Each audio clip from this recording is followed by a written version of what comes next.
How do you decide what you're going to ask people? You just go on with the flow? Do you research and stuff? Because I really loved some of the questions you asked Kanye. I'm trying to remember what they were, but I mean, do you sort of plan it in advance, or are you kind of just sort of... Well, with Kanye, we had talked about doing a podcast for a long time, but I was worried that he was going to come off.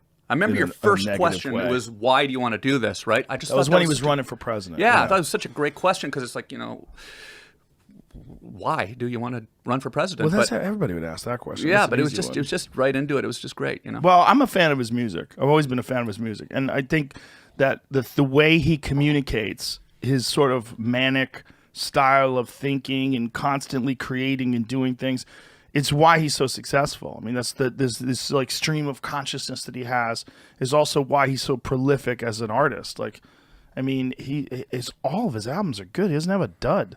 You go from one album to the next, and they're all like, he's got this stream of creative ideas that are constantly running through his head. And he talks sometimes in these streams where they don't end. He goes from one subject to the next subject. And so I was curious as to like how I was going to talk to him.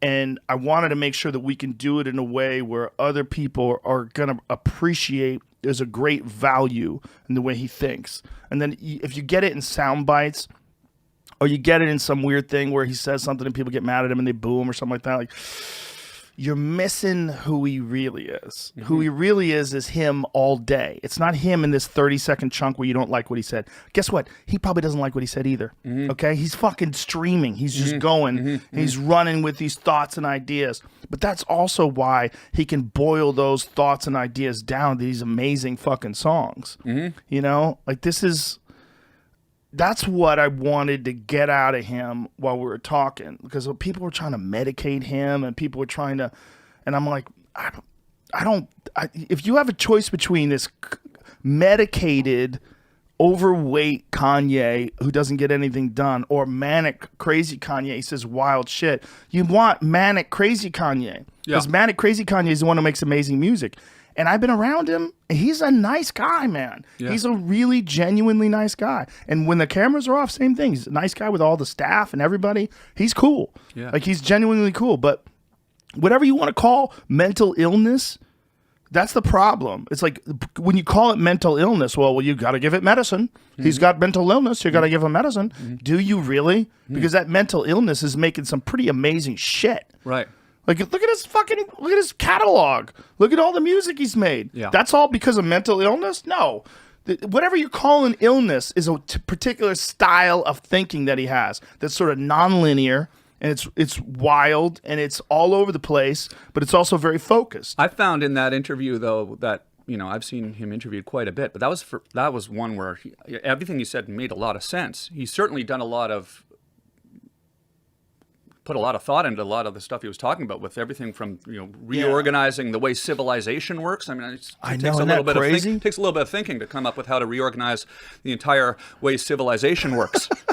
But that was one of the things that I thought was really good about the interviews. You do get a chance to see, like, this is not just a crazy person who buys his own bullshit. And by the way, when he's like, the braggy stuff that he kind of does and talks about himself, first of all, he's being honest about where he is. He's sort of reaffirming who he is, but also he jokes around. Like, he was joking around about it outside. He was showing us this video that he had made for his wife's birthday. And it was really emotional. It was very beautiful because he made a hologram of her dad. And he wrote the script for all this. Oh, he did? Wow. Yeah, and he wrote the script for all the things that the hologram is telling her. It's really intense. And, you can do that now. Like, they can take your voice. And for you and I, it would be easy for them to do because there's hours and hours and hours of us talking. So they would take this voice. God, can you imagine what they could do? They already have. They used me as an example for one of these companies in Canada. They used me as an example for how well this deep fake technology works, because there's 1,500 fucking plus podcasts of me that are 3 hours long. So you take these sounds that come out of my mouth, and then you can make me say anything, Yeah. literally anything, because every noise that I'm capable of making, I've made, right? So you use this catalog of sounds that my voice can make, and that's what he also did with that hologram. Yeah. Because, Robert Kardashian, there's all the cases and all the different times he's been interviewed on television. There's a great catalog of his voice, and you can have him speak to her. Yeah. But even in then, like he has him say that, and your genius husband. But he was laughing when he said it and showed it to us. He was laughing. He thought it was funny that he had them. Yeah. He had Robert Kardashian call him a genius, amazing genius husband. Like he thought it was funny. Like he's not just. It's not just ego. It's not just crazy. It's also there's brilliance there. He's a complicated person. It's nice to hear that because, like, it's interesting. How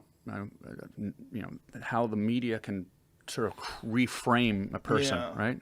And Well, they take away nuance. Yeah. People are nuanced, man. People are really complicated. You decide that a person is this person because of one sentence they said one time, or because of one thing that they did where they maybe wish they didn't, or because of one concert they did where people booed them, or whatever you pick about Kanye, that people decide he's this. People just love to put someone in a box